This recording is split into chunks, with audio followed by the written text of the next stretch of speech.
এই মাইক্রোওভেনটা Fortune tower থেকে একজন নিয়ে এসেছিলো। তো এটায় প্রবলেম ছিল হলো পিসি বোর্ডে কোনো কাজ করছিল না। সুইচ করেছি, তার সাথে এটা আগে দেখিয়েছে, সে কিছু ঘাটাঘাটি করেছে, এই জন্য পিসি বোর্ড দাঁড়াচ্ছিল না, অন হচ্ছিলো ও বন্ধ হয়ে যাচ্ছিলো সুইচ করার পরেও।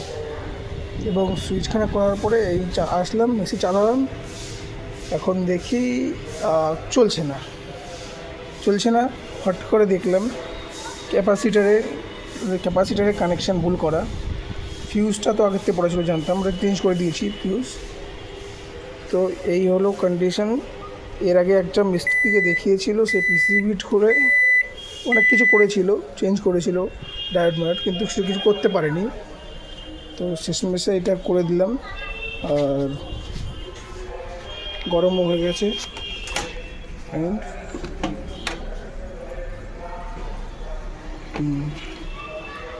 গরম হয়ে গেছে, এখন ওটা প্যাক করে দিই, পুরো ফুল কমপ্লিট।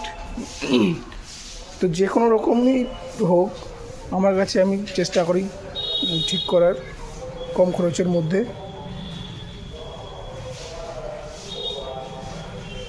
আর এটা পুনে থেকে নিয়ে আসছে, আর এটা পুনের টেকনিশিয়ানই দেখেছিল প্রথমে, তা সে কিছু করতে পারিনি বলে এখানে আনলো স্যার।